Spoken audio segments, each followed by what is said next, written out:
ভোটের মুখে রাজ্যপাল সংঘাত আরো তুঙ্গে। রাজ্যের তালিকাভুক্ত একজনকে রাজভবনে ডাকলেন রাজ্যপাল সিভি আনন্দ বোস।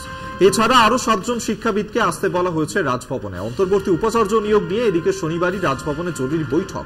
6টি বিশ্ববিদ্যালয়ের উপাচার্যের জন্য রাজভবনে নাম পাঠায় উচ্চশিক্ষা দফতর। তাঁরা হলেন ভাস্কর গুপ্ত, রঞ্জন চক্রবর্তী, সোনালী চক্রবর্তী বন্দ্যোপাধ্যায়, অনুরাধা মুখোপাধ্যায়, সৌরিন বন্দ্যোপাধ্যায়, অমিতাভ দত্ত ও তপতি গুহ ঠাকুরতা। এদের মধ্যে শুধু ভাস্কর গুপ্তের নাম যাদবপুর বিশ্ববিদ্যালয়ের জন্য রাজ্যের তরফে রাজভবনে পাঠানো হয়েছিল। এরই মধ্যে শুক্রবার রাজভবনে 6 উপাচার্য নিয়োগ নিয়ে এক বিবৃতি দেওয়া হয়। অভিযোগ, এদের বৈঠকে ডাকা হলেও বাকিদের ডাকা হয়নি, যা নিয়ে শুরু হয় বিতর্ক। এরই প্রেক্ষিতে শিক্ষামন্ত্রী এক্স স্যান্ডেলের বক্তব্য রাজ্য রাজভবন সংঘাতকে আরো তীব্রতর করেছে বলেই দাবি শিক্ষা মহলের একাংশের।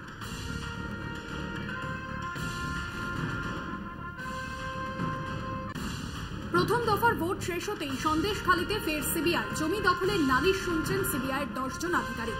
শাহজাহান বাহিনীর বিরুদ্ধে জমি দখল সহ বিভিন্ন অভিযোগ পাত্রপাড়া, মাঝের পাড়ায় বাড়ি বাড়ি গিয়ে কথা বলছেন সিবিআই আধিকারিক।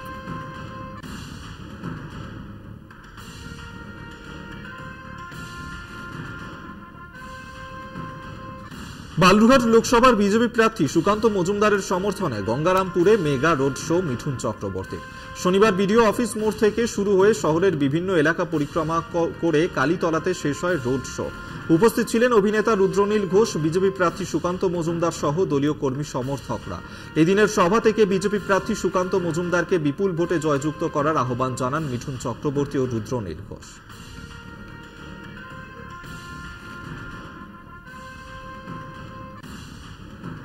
প্রথম দফার পর তৃণমূলের আগাম বিজয় মিছিল। নাটক বলে কটাক্ষ বর্ধমান দুর্গাপুরের বিজেপি প্রার্থী দিলীপ ঘোষের। 4 জুনের পর কে বোঝা যাবে কে কোথায় আছে। তৃণমূল যত হারছে তত গলার জোর বাড়ছে। বর্ধমানে চা চক্রে মন্তব্য বিজেপি প্রার্থীর। দিলীপ ঘোষকে কটাক্ষ তৃণমূলের।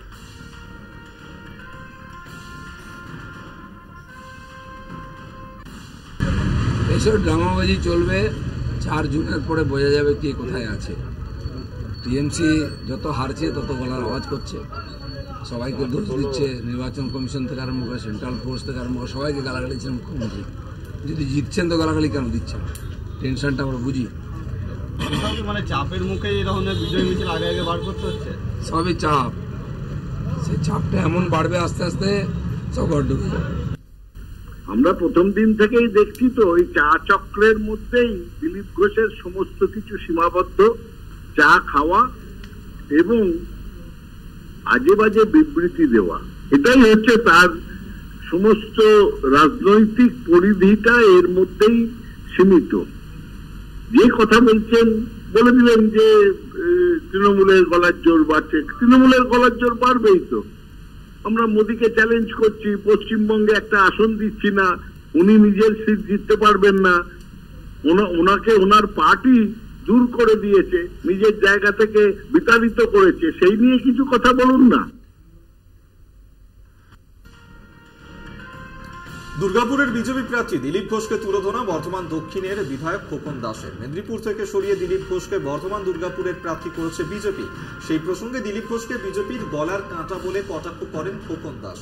দুর্গাপুরে দিলীপ ঘোষের চায় পে চর্চাকেও কটাক্ষ করেন খোকন দাস। দুর্গাপুরের মানুষ প্রার্থী হিসেবে দিলীপ ঘোষকে চায় না বলেও কটাক্ষ করেন খোকন দাস।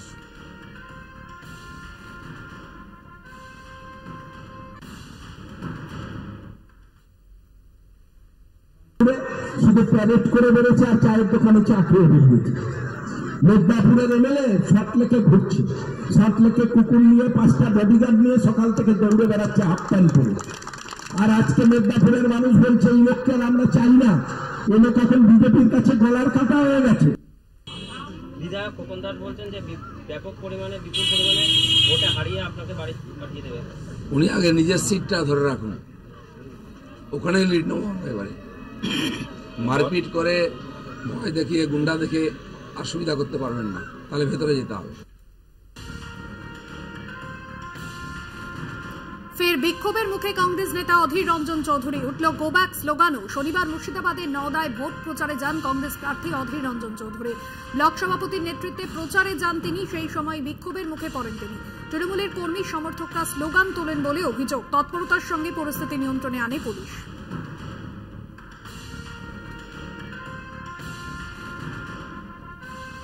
শুক্রবার বনপাড়ায় তৃণমূল সিপিএম সংঘর্ষে গ্রেফতার ৬ সিপিআইএম কর্মী কাটোয়া আদালতে ধৃতদের পেশ করা হয়। ধৃতরা হলেন শেখ হাবিবুর রহমান, শেখ জিয়াবুর রহমান, ফিরোজ শেখ, মনিরুল শেখ, আজু শেখ, আইনুল শেখ। এদের সকলেরই বাড়ি বনপাড়ায়। শুক্রবার ১১ জনের বিরুদ্ধে মঙ্গলকোট থানায় লিখিত অভিযোগ করে তৃণমূল। উল্লেখ্য, সিপিআইএম কর্মীরা দলীয় পতাকা লাগাচ্ছিল। সেই সময় তৃণমূল কংগ্রেসের কর্মীদের সঙ্গে বচসা শুরু হয়। এরপরেই সংঘর্ষে জড়ায় দুই পক্ষ। মারধরের অভিযোগ ওঠে সিপিএম এর বিরুদ্ধে। তৃণমূলের দুই কর্মী গুরুতর আহত হয়।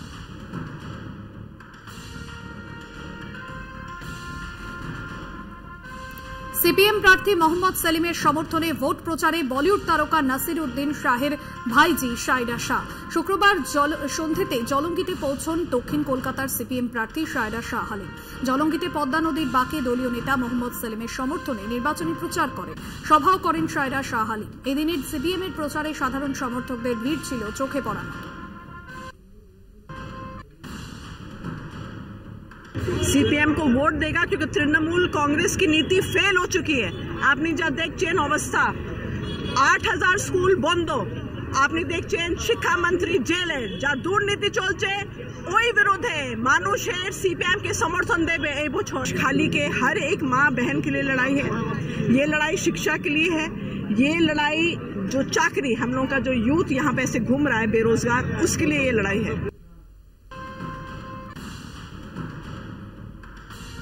মুর্শিদাবাদ লোকসভা কেন্দ্রের তৃণমূল প্রার্থী আবু তাহের খানের সমর্থনে মুর্শিদাবাদের রানীনগরে প্রচারে এলেন বহরমপুর লোকসভা তৃণমূল প্রার্থী তথা ক্রিকেটার ইউসুফ পাঠান। রানীনগর বিধানসভার বিধায়ক আব্দুল শৌমিক হোসেনের উপস্থিতিতে লোকসভা তৃণমূল প্রার্থী আবু তাহেরের সমর্থনে জনসভা করলেন ইউসুফ পাঠান।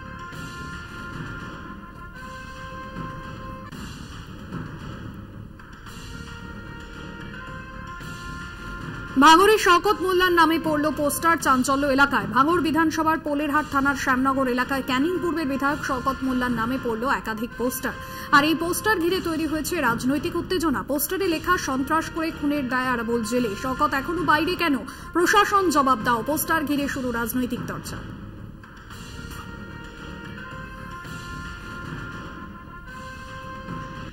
এই শওকত মোল্লারা গত কয়েকদিন ধরে জমি কমিটির বিরুদ্ধে যেভাবে মিথ্যা অপপ্রচার করে যাচ্ছে, সেই অপপ্রচারের জবাব এলাকার সাধারণ মানুষ আজ পোস্টারের মাধ্যমে শওকত মোল্লার মুখের উপরে ছুঁড়ে মেরেছে, একেবারে পুরো বাজার ভরিয়ে দিয়েছে। প্রথমেই তো নওশাদকে গ্রেপ্তার করা উচিত। এখানে যে 7টা খুন হয়েছে তার মেন নায়ক হচ্ছে নওশাদ সিদ্দিকী, তাকেই গ্রেপ্তার করা উচিত। 11 তারিখে যেদিন ভোট গণনা হয় সেদিন তো তৃণমূল কংগ্রেস ছিল না, পুলিশের সঙ্গে কারাগুলির লড়াই করেছিল। কারা সেন্ট্রাল ফোর্সের ওপর গুলি চালিয়েছিল এবং সেখানে 3 জন যে মারা গিয়েছিল এর জন্য দায়ী কারা? এর জন্য তারই ভাঙড়ের আইএসএফ।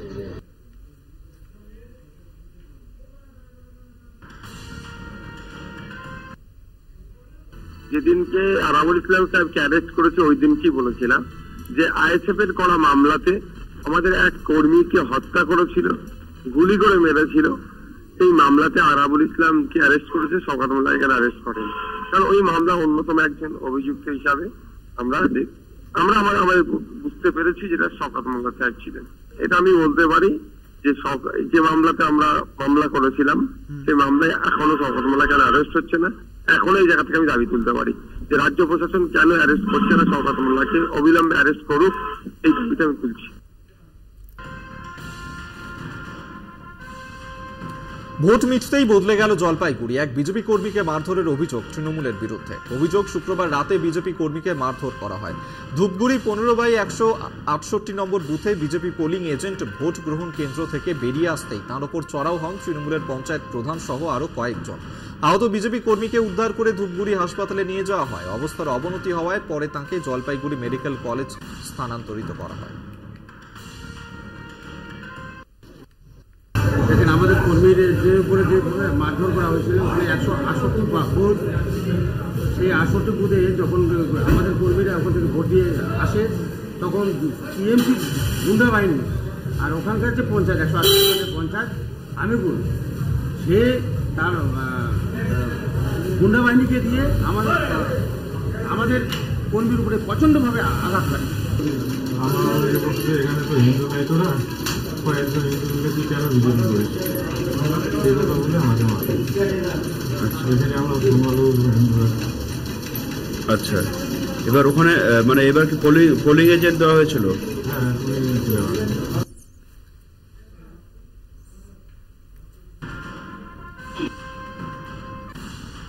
হিঙ্গলগঞ্জে বিরোধী শিবিরে বড়সড় ভাঙন। সিপিএম ও কংগ্রেস ছেড়ে তৃণমূলে যোগ দিলেন প্রায় 1500 জন।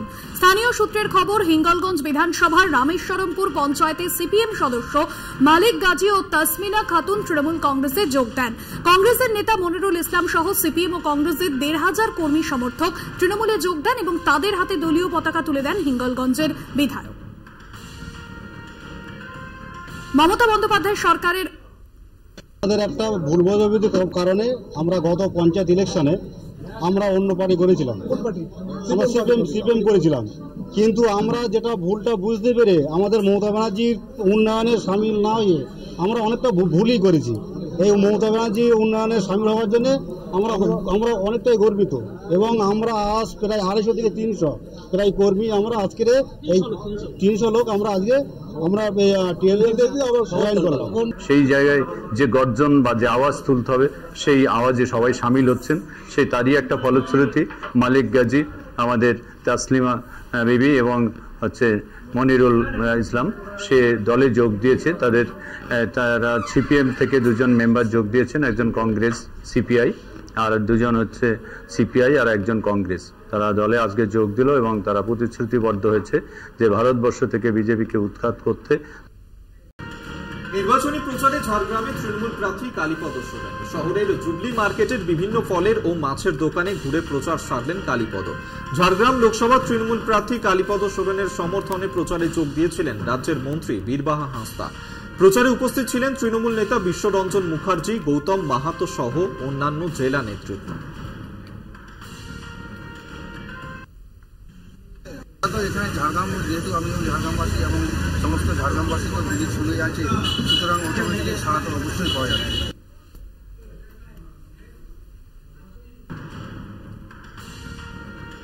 প্রথম দফার ভোটের পর বিজেপির জয় নিয়ে আত্মবিশ্বাসী প্রধানমন্ত্রী নরেন্দ্র মোদী। শুক্রবারই সম্পন্ন হয়েছে প্রথম দফার ভোট। শনিবার মহারাষ্ট্রের নান্দেদের সভা থেকে মোদী বলেন, বুথ স্তরে বিশ্লেষণ করে যে তথ্য পাওয়া গিয়েছে তাতে নিশ্চিত হয়েছে যে এনডিএর পক্ষে একতরফা ভোট পড়েছে।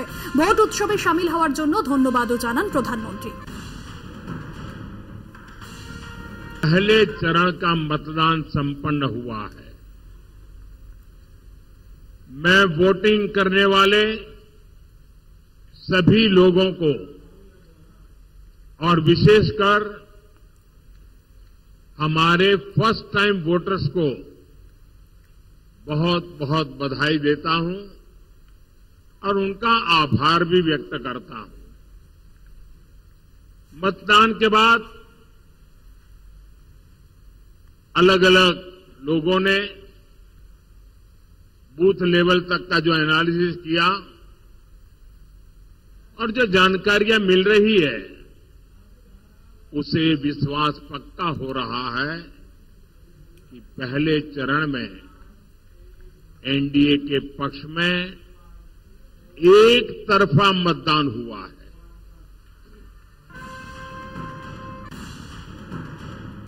নাম না করে রাহুলকে শাহজাদা কটাক্ষ প্রধানমন্ত্রী নরেন্দ্র মোদীর। মহারাষ্ট্রের নান্দেদের জনসভা থেকে মোদীর তোপ। ওয়ানারেতে সংকটে কংগ্রেসের শাহজাদা। আগামী 26 এপ্রিল ওয়ানারেতে ভোটের অপেক্ষায় থাকবে শাহজাদা ও তাঁর দল। মোদীর কটাক্ষ, আমেঠি থেকে পালাতে হয়েছে তাঁকে, এবার ওয়ানার্থে ছাড়তে হবে তাঁকে। और देखिए, कांग्रेस के जो शाहजादे हैं उन्हें भी वायनाड में संकट दिख रहा है। शाहजादे और उनकी टोली 26 अप्रैल को वायनाड में वोटिंग का इंतजार कर रही है। जैसे ही 26 को वायनाड में वोटिंग पूरा हो जाएगा, ये शाहजादे के लिए एक और सुरक्षित सीट घोषित कर देंगे और कहीं और से फिर से लड़ाना पड़ेगा उनको।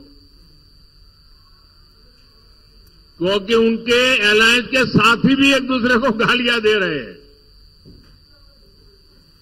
कल आपने उनके एक साथी केरल के मुख्यमंत्री ने जो शाहजादे को सुनाई है, मैं भी कभी ऐसी भाषा नहीं बोलता हूं, ऐसी भाषा बोली है उन्होंने साथी को। ये हाल है उनका।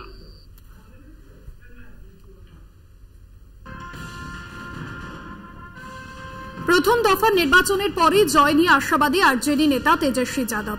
শনিবার তিনি বলেন, বিহারে এবারে অবাক করা ফল হবে, কারণ বিজেপি জনগণের জন্য কিছু করেনি।